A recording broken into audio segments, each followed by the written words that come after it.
Good morning sa inyo mga dads. Papunta tayo ngayon ng Malolos. Siguro may idea na kayo kung ano ang gagawin natin dito.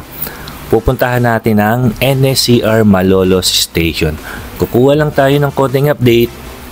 And okay, tara, let's go!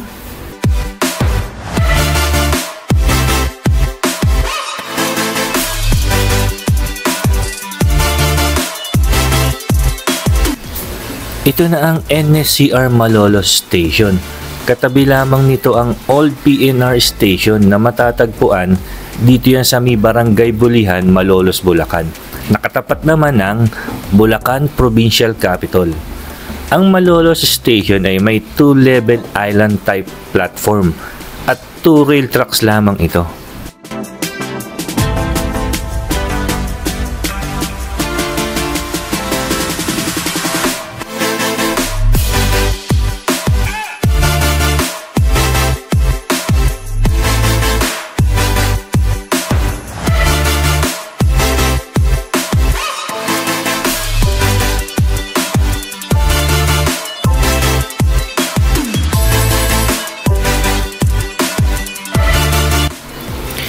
Isa ito sa 3 istasyon na hawak ng Sumitomo Mitsui Construction Company Limited. Ito ay ang Balagtas Station, Giginto, at itong Malolos Station na tanging ito na lamang ang hindi pa nalalagyan ng bubong.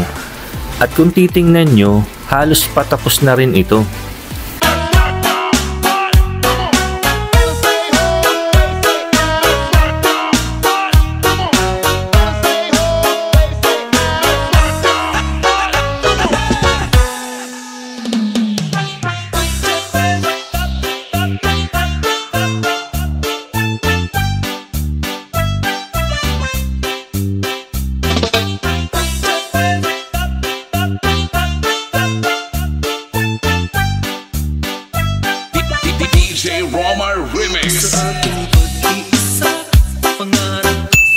Kung mapapansin nyo, mayroong bakanting lote dito sa may kaliwang bahagi ng istasyon.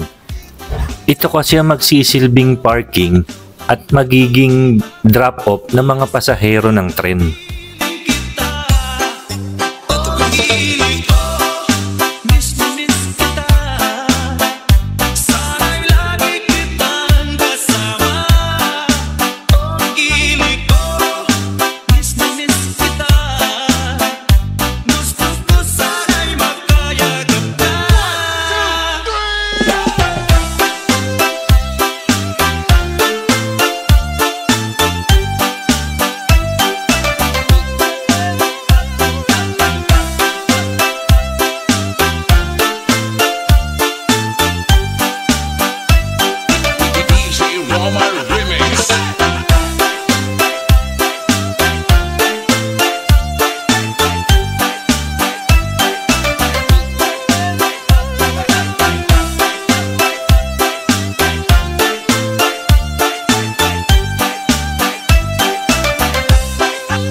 Andito naman tayo ngayon sa may tapat ng Bulacan Polytechnic College. At halos nasa tapat lang nito ang LG ng Hyundai Megawide Dongha Joint Venture na kabilang sa Malolos Clark Railway Project or tinatawag din na NSCR Phase 2. At ang direksyon naman nito ay papuntang South or NSCR Malolos Station. Siguro ang tansya ko mga 13 to 15 spans pa ito bago makarating ng section boundary or ng NSCR Phase 1 na hawak naman ng Sumitomo.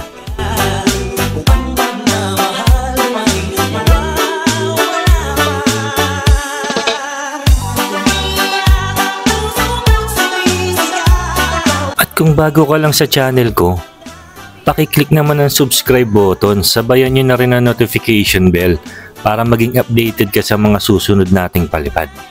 Okay, and enjoy lang muna natin ang view dito sa viaducts ng Malolos.